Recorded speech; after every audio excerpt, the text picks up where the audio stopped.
Aku pikir pekerjaanku sebagai asisten rumah tangga di Taiwan akan berakhir biasa-biasa saja.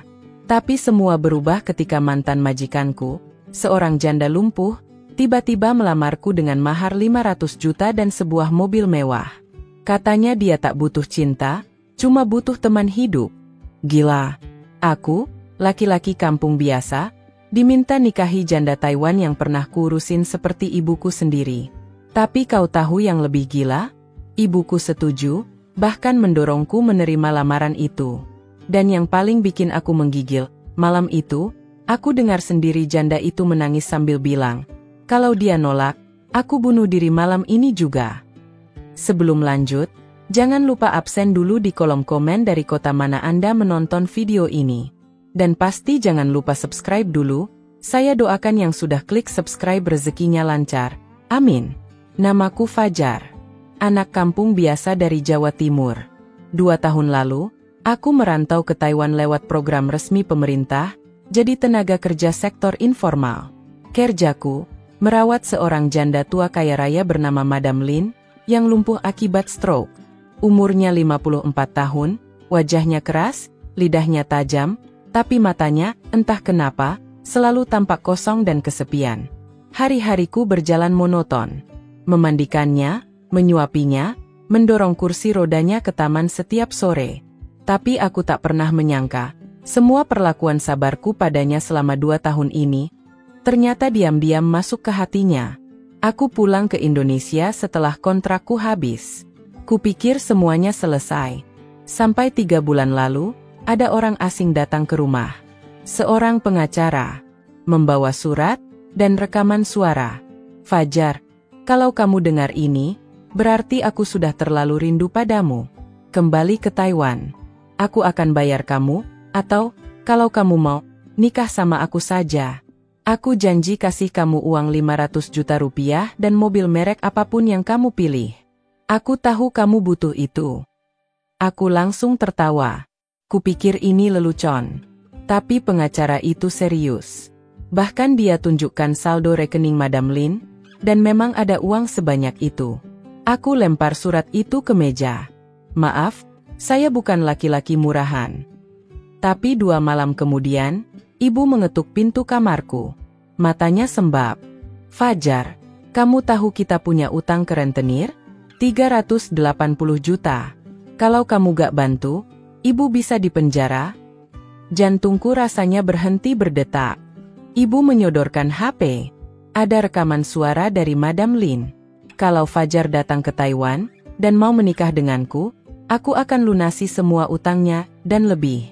Aku cuma minta satu, temani aku sampai aku mati. Saat itu, pikiranku kacau. Aku tak mencintainya. Aku bahkan muak mengingat masa-masa saat dia marah-marah tanpa alasan. Tapi, demi ibu, aku minta waktu 2 hari untuk berpikir. Hari pertama aku coba tidur, tapi malam-malam aku menerima video call dari Taiwan. Di sana Madam Lin duduk di kursi roda, di tengah hujan, tanpa selimut. Fajar, kalau kamu gak datang, aku mungkin gak hidup sampai minggu depan. Pilihanku cuma kamu, atau mati sendiri. Aku mematikan HP. Tapi malam itu, aku mimpi aneh. Dalam mimpiku, aku berdiri di altar, menikah dengannya. Tapi saat aku angkat wajahnya dari kerudung, wajah Madam Lin berubah, jadi wajah ibu sendiri. Aku terbangun dengan keringat dingin. Dan paginya, aku berkata kepada ibu, baik, aku akan kembali ke Taiwan, tapi bukan karena uang. Ibu memelukku sambil menangis. Tapi aku tahu, ini baru awal. Karena pernikahan itu, ternyata menyimpan rahasia kelam yang belum aku tahu. Aku berangkat ke Taiwan dengan hati campur aduk. Tiket, visa, dan semua dokumen sudah diurus oleh pengacara Madam Lin. Bahkan aku dijemput langsung dari bandara oleh sopir pribadinya. Mobil mewah hitam itu terasa seperti penjara berjalan bagiku. Di sepanjang jalan menuju rumah besar yang dulu pernah kuanggap tempat kerja, aku menatap keluar jendela dengan pikiran kosong. Begitu aku tiba, rumah itu tampak masih sama. Luarnya megah, tapi begitu masuk ke dalam, suasana sepi dan dingin seperti kuburan. Semua pekerja yang dulu pernah kerja di sana sudah tidak ada. Hanya ada 2 orang, seorang pembantu muda baru dari Filipina, dan perawat profesional dari Cina Daratan. Lalu, aku melihat dia, Madam Lin, duduk di kursi rodanya, mengenakan pakaian satin putih. Rambutnya disisir rapi, bibirnya diberi sentuhan lipstik merah muda. Tapi matanya tampak lebih sayu dari sebelumnya. "Fajar," katanya lirih. "Kamu datang juga?" Aku hanya menunduk. Tak tahu harus bicara apa. Tapi dia justru tersenyum, dan menyuruhku duduk di hadapannya. "Aku tak akan memaksa kamu bilang cinta. Aku tahu, kamu bukan boneka. Aku hanya ingin ditemani. Dan kalau kau izinkan, kita sah secara hukum, agar aku bisa wariskan hartaku padamu kelak." Perawat di sampingnya menunduk dalam-dalam, seolah tak mau ikut campur.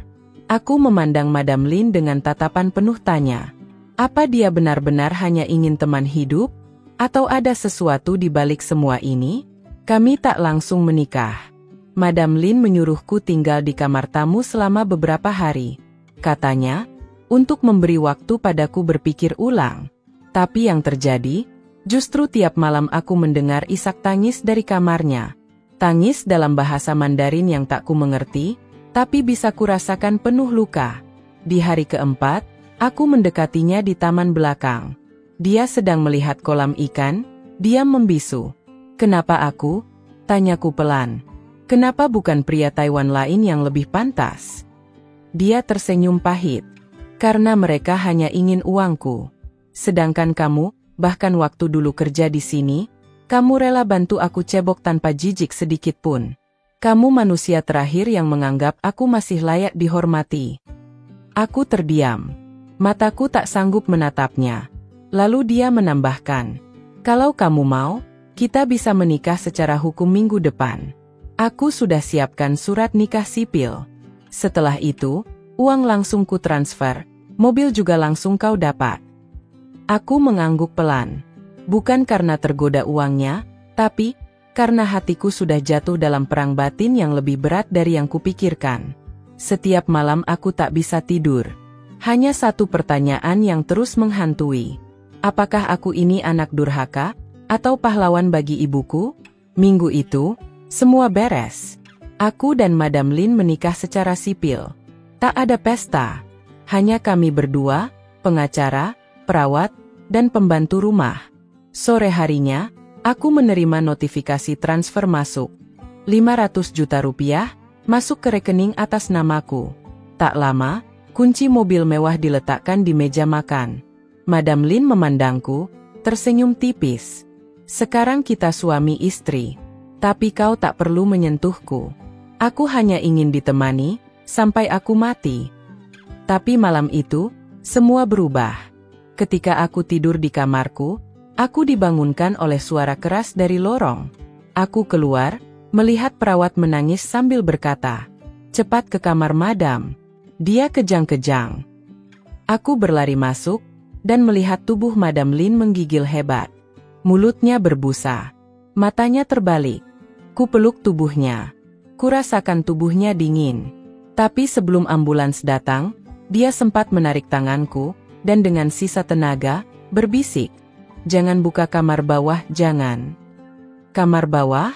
Apa maksudnya? Aku bahkan tidak tahu rumah ini punya ruang bawah tanah. Malam itu adalah malam tergila dalam hidupku. Madam Lin berhasil diselamatkan oleh tim medis. Ia dibawa ke rumah sakit dan dirawat di ruang ICU semalaman penuh. Kata perawat, kondisi tubuhnya terlalu lemah karena terlalu sering menolak makan dan menolak terapi. Aku hanya bisa duduk di kursi rumah sakit, memikirkan kalimat terakhir yang dia bisikkan padaku dengan suara nyaris tak terdengar. "Jangan buka kamar bawah." Apa yang dimaksud dengan kamar bawah? Setahuku, selama 2 tahun aku kerja di rumah itu, tak ada satupun ruangan yang disebut seperti itu. Keesokan paginya, aku kembali ke rumah sendirian. Perawat dan pembantu ikut menjaga Madam Lin di rumah sakit. Rumah besar itu jadi terasa lebih dingin dan kosong dari biasanya. Setiap langkahku bergema, seperti suara hantu yang memantul di dinding-dinding kosong.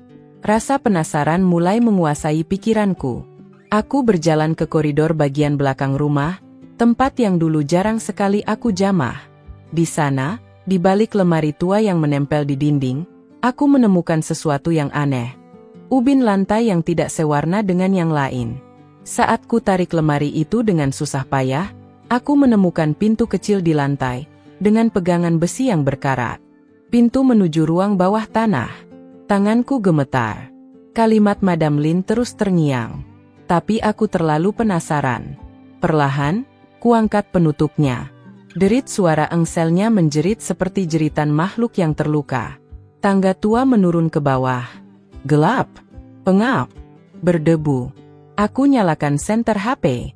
Dengan langkah pelan, aku menuruni anak tangga satu persatu. Bau apek langsung menusuk hidung. Dinding-dindingnya dari batu kasar, dan suhu di bawah itu jauh lebih dingin daripada ruangan lainnya. Lalu aku melihatnya. Sebuah ruangan sempit. Di dalamnya ada meja kayu tua, dengan tumpukan foto-foto lama, bingkai-bingkai yang pecah, dan, yang paling bikin bulu kuduku berdiri, sebuah kursi roda berkarat, dikelilingi boneka-boneka kecil yang tampak usang dan menyeramkan. Di sisi lain ruangan, ada rak kecil berisi kotak-kotak kayu bertuliskan aksara Mandarin. Aku membuka satu kotaknya. Di dalamnya, tumpukan surat cinta. Semua ditulis dengan tulisan tangan. Surat itu bukan dari Madam Lin, tapi untuk Madam Lin. Dari seseorang bernama Chen Yusheng. Sayangku Lin, jika kau menolak menikah denganku, aku tak punya alasan untuk hidup. Jantungku serasa berhenti. Semua surat bernada sama. Obsesi, ketergantungan, ancaman bunuh diri. Lalu, surat terakhir. Aku tahu kamu akan menikah dengan pria dari Indonesia itu. Tapi dia tidak tahu siapa aku sebenarnya. Dia tidak tahu apa yang telah kita lakukan di tempat ini. Aku mundur selangkah. Nafasku tercekat. Apa maksudnya? Siapa Chen Yusheng? Apa hubungan mereka? Tiba-tiba, terdengar suara pintu lantai atas menutup dengan keras.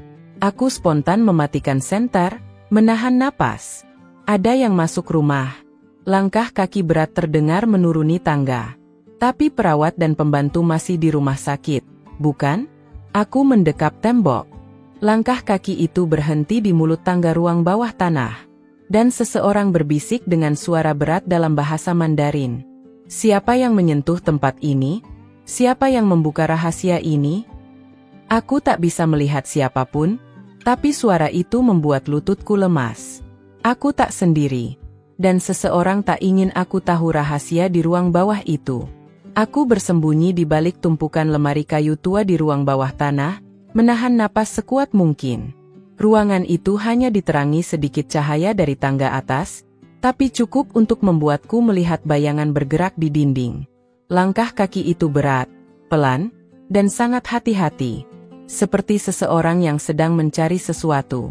Atau seseorang. Aku menggenggam HP-ku erat-erat, jari siap menekan tombol senter kalau dibutuhkan. Tapi tak berani bergerak sedikit pun. Sampai akhirnya, diam. Tak ada suara. Beberapa menit berlalu. Aku beranikan diri mengintip sedikit dari celah rak tua.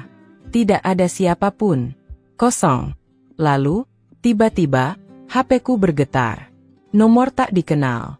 Dengan tangan gemetar, aku angkat panggilan itu. Fajar, keluar dari sana sekarang. Segera. Itu bukan tempat untukmu. Suara perempuan. Berlogat Mandarin, tapi aku kenal nadanya. Madam Lin. Bagaimana Madam tahu aku di sini? Tanyaku panik. Kau pikir rumah ini tak punya kamera tersembunyi? Aku tahu kau membukanya. Tapi kau harus pergi dari sana. Jangan sentuh apapun lagi, terutama boneka-boneka itu. Kuhentikan panggilan, dan langsung naik ke atas dengan napas tercekat. Ku coba menenangkan diriku, dan menutup kembali pintu lantai bawah. Ku tutup dengan lemari seperti semula. Tapi pikiranku tak tenang. Ada sesuatu yang mengerikan di masa lalu Madam Lin. Malam itu, aku menunggunya kembali dari rumah sakit. Saat dia masuk ke kamar, aku langsung menghadapinya. Siapa Chen Yusheng? Madam Lin terdiam. Tangannya menggenggam roda kursinya kuat-kuat. Wajahnya pucat. Kau membacanya? Aku mengangguk. Ia menutup matanya perlahan. Lalu berkata dengan suara rendah, seolah sedang membuka luka lama. Chen Yusheng adalah calon suamiku. Kami bertunangan. Tapi dia bukan pria baik. Dia posesif, kasar, dan terobsesi. Dia memperlakukanku seperti barang. Tapi aku terlalu takut untuk kabur, sampai suatu hari, aku memberanikan diri membatalkan pernikahan itu. Madam Lin menunduk. Tangannya gemetar. Dia datang ke rumah, mengancam akan membunuh dirinya, dan kami berkelahi. Aku dorong dia, dan kepalanya terbentur rak baja di ruang bawah. Aku menatapnya, tak percaya. Kau membunuhnya? Madam Lin menatapku dengan mata yang mulai basah. Aku tak tahu. Mungkin iya, mungkin tidak. Tapi aku menguburnya. Di bawah, bersama surat-suratnya.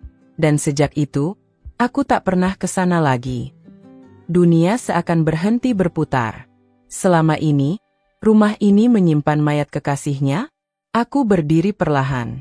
Tapi sebelum aku sempat bicara, Madam Lin menarik nafasku dalam-dalam dan berkata, Fajar, sekarang kamu tahu kenapa aku ingin kamu di sini. Aku butuh saksi. Kalau suatu hari aku mati, dan rahasia ini terbongkar, aku ingin seseorang yang bisa cerita tentang siapa aku sebenarnya. Aku mematung. Tak bisa berkata apapun. Aku bukan wanita baik, Fajar. Tapi, untuk pertama kalinya dalam hidupku, aku merasa ingin bertobat. Dan aku ingin kau tetap di sisiku sampai akhir. Malam itu aku duduk di teras rumah, memandangi bintang yang samar-samar di langit kota Taiwan. Uang 500 juta dan mobil mewah kini terasa begitu murah, dibanding rahasia berat yang baru ku tahu. Tapi aku tak tahu, rahasia sebenarnya belum sepenuhnya terbongkar. Karena keesokan harinya, aku menemukan surat lain, tersembunyi di bawah boneka usang itu. Dan isinya, mengubah segalanya. Pagi-pagi sekali, aku kembali ke ruang bawah tanah. Kali ini aku turun pelan-pelan, dengan senter yang lebih terang dan hati yang sudah siap kalau harus menemukan hal yang lebih buruk dari semalam. Aku tak bisa menahan dorongan rasa penasaran. Madam Lin mungkin menyembunyikan sesuatu yang lebih dari sekadar hubungan cinta yang gagal. Perasaanku berkata, ada kebohongan besar yang masih belum diungkap. Di pojok ruangan, di bawah tumpukan boneka lusuh dan berdebu, aku menemukan kotak kayu yang bagian dasarnya terlihat longgar. Seolah ada lapisan ganda. Ku congkel perlahan dengan ujung kuku, dan benar saja, ada rongga rahasia di bawahnya. Isinya, satu surat. Sampulnya merah tua. Diberi segel lilin berukir inisial, Ches. Aku buka perlahan. Di dalamnya, tulisan tangan yang lebih rapi dan tenang daripada surat-surat lainnya. Tapi isi surat itu membuat dadaku sesak. Kepada siapapun yang membaca surat ini, jika kau menemukan ini, berarti aku sudah mati. Tapi ketahuilah satu hal, aku tidak gila. Madam Lin bukan wanita yang kau kira. Dia bukan hanya seorang janda kaya. Dia seorang pembunuh. Dia membunuh adikku. Dia membuatku percaya bahwa adikku bunuh diri karena gagal bekerja padanya. Tapi aku tahu Lin menyiksa adikku. Aku melihat luka-lukanya saat jenazahnya dikirim pulang ke desa. Aku pura-pura mencintainya agar aku bisa membalas dendam. Tapi aku kalah cepat. Dia duluan mencoba membunuhku. Kalau aku mati, pastikan dia mendapat balasan. Pastikan semua orang tahu siapa dia sebenarnya. Chen Yusheng. Surat itu seperti pukulan telak di wajahku. Adik Chen? Korban juga? Aku terduduk. Pikiran kalut. Siapa yang harus aku percaya sekarang? Madam Lin? Atau lelaki yang dia tuduh sebagai kekasih obsesif? Langkah kakiku terasa berat saat naik kembali ke atas. Di ruang tamu, Madam Lin sudah duduk, menatap keluar jendela dengan wajah kosong. Aku berdiri di depannya, surat di tanganku. Ini apa, Madam? Dia menoleh. Ekspresinya berubah. Perlahan. Seperti seseorang yang tak terkejut, tapi juga tak bisa mengelak. Kau membacanya juga? Ya. Jadi benar? Kau membunuh adiknya. Dia menarik napas panjang. Lalu, matanya menatapku dengan dingin. Aku tidak membunuh siapapun, Fajar. Tapi aku tak bisa membuktikan itu. Mereka semua percaya padanya. Mereka pikir aku wanita manipulatif, janda kaya yang bisa beli segalanya. Mereka tak tahu aku hanya bertahan hidup. Tapi kenapa semua orang di sekitarmu hilang? Pembantu lama, sopir, bahkan tukang kebun? Tak satu pun dari mereka bisa dihubungi. Wajah Madam Lin perlahan berubah. Sorot matanya tidak lagi sedingin tadi. Kini penuh luka. Karena mereka semua menjualku. Mereka memotretku saat aku mandi. Merekam tubuhku diam-diam. Mereka memeras uangku. Dan ketika aku menolak membayar lebih, mereka menghilang, karena aku mengusir mereka. Bukan membunuh mereka. Aku terdiam. Tak tahu mana yang benar, mana yang bohong. Lalu, dengan suara pelan, Madam Lin berkata, "Kalau kamu mau pergi, sekarang waktunya. Aku tak akan tahan kamu. Tapi kalau kamu tetap di sini, kamu harus siap tahu semuanya. Karena, masih ada satu orang yang belum kamu temui." Aku mengernyit. Siapa?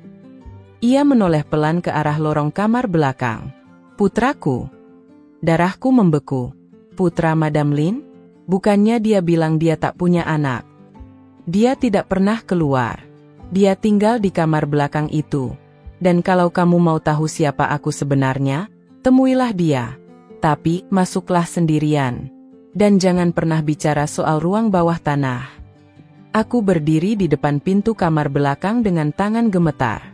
Kalau semua ini adalah jebakan, aku bisa saja tidak keluar hidup-hidup. Tapi kalau ini jawaban dari semua misteri, aku harus buka pintu itu. Dan aku buka. Perlahan. Di baliknya, aku melihat seorang pria duduk di kursi, rambut panjang acak-acakan, tubuh kurus tak terurus, dan mata penuh trauma. Dan yang lebih mengejutkan, dia memanggilku dengan bahasa Indonesia. "Kamu, Fajar, ya? Aku udah tunggu kamu dari dulu." Di balik pintu kamar belakang itu, suasana seperti dunia lain. Lampu redup menggantung di langit-langit. Udara pengap. Tirai-tirai gelap menutup semua jendela. Dan di tengah ruangan, duduk seorang pria kurus dengan mata cekung dan rambut kusut yang jatuh ke wajahnya. Tapi yang paling mengejutkan, dia bicara bahasa Indonesia. "Fasih, kamu, Fajar, ya?" Aku mengangguk pelan, perlahan masuk ke kamar.